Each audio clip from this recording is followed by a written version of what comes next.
Good evening. My name's Jason Rapert. I serve in the Arkansas State Senate, and I just wanted to do a quick update for you from here along the banks of the Arkansas River. I call it my backyard. It's one of the most beautiful places in the country, and glad to call it home. I wanted to touch base with you and give you an update. I know that many of you are quite distressed with all of the executive orders that President Joe Biden has been making since he was inaugurated into office. First of all, so that everybody remembers, Mr. Joe Biden only won the Electoral College by 42,000 votes. You heard me right. Only by 42,000 votes, and those votes came from areas in the country that were Democrat strongholds. Those happened to be places where there were hundreds of allegations and sworn affidavits of voter fraud and irregularities. I know that some of these people, even some Republicans out there, are trying to tell you that there was no election fraud and there was no stolen election. But go look at those allegations and go look at those affidavits that have been filed, and you'll see that there's a lot of people in this country that saw things that should have never happened. I wanted to come and talk to you today. There's so many different issues that we could talk about, whether it's the opportunity that the Democrats and the leftists are taking to try to take advantage of everyone in the country that may have voted for Donald Trump, about 74 million of you. I see what they're doing. They're on a campaign with the horrible mass media to try to redefine people that are conservative and redefine people that especially are Christian conservatives as somehow extremists. Well, let me tell you something, Joe Biden and Kamala Harris, Chuck Schumer and Nancy Pelosi, and all of you Democrats that are folded in there with them. I think it's Ilhan Omar and Rashid Tlaib and AOC and those kind of people that are the extremists in this nation. The kind of people that I tend to agree with, the kind of people that I believe in, are those hard-working American citizens. And in my case, in my state, the hard-working people of Arkansas that go to work every day. They go do an honest job, make an honest living to take care of their families. And we're just about tired of what you're doing already, and you haven't even been in office one full month. This is not a kingdom. This is not a monarchy. This is not a communist totalitarian society, Mr. Biden. This is a republic, the United States of America. And you've been using your pen as a weapon against people in this country. You have killed probably more jobs than any other president in the history of the United States in the first few days of your office.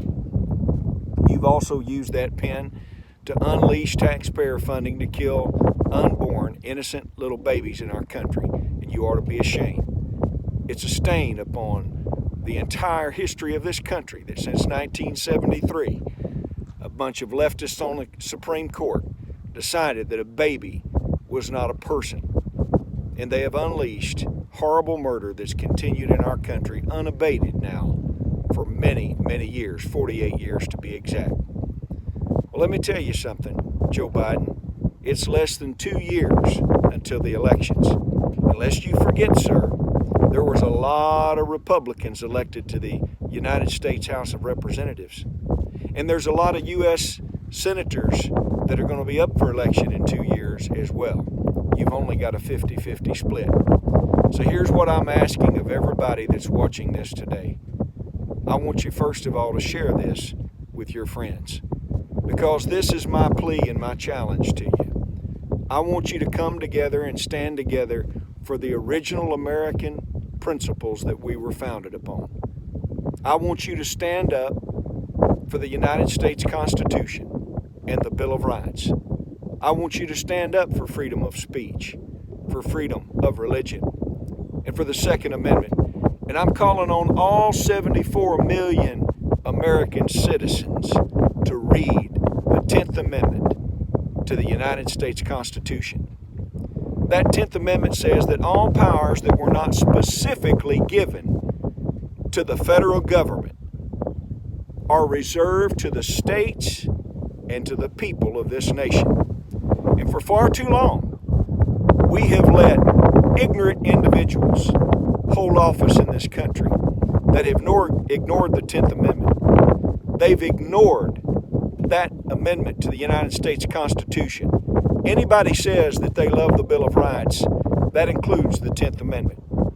And the 10th Amendment is going to be, at this particular moment, the only thing that lies between us and a complete communist, Democrat-driven, leftist, socialist regime of Joe Biden and Kamala Harris. So I'm asking all of you to go read the 10th Amendment. And then I want you to reach out to me if you'll stand with me. Go to jasonrapert.com. Sign up to stay in touch with me. If you want to get involved directly with Christian conservatives that are taking a stand and are going to run for office all over this country, go to christianlawmakers.com and you can join with us today. Friends, I know that many of you are discouraged, and I know that many of you are disappointed in what you're seeing, but don't you give up. There's 74 million people in this country that said no to Joe Biden and Kamala Harris, and it's going to be all of you and some of our other friends that are going to come together to save this nation. I love the United States of America, and I love the great state of Arkansas, and I plan to fight for what is right, stand up for God and country, and never, ever give in. God bless you. Thanks for listening to me today, and I look forward to hearing from you at jasonrapert.com or christianlawmakers.com. Until next time, we'll see you.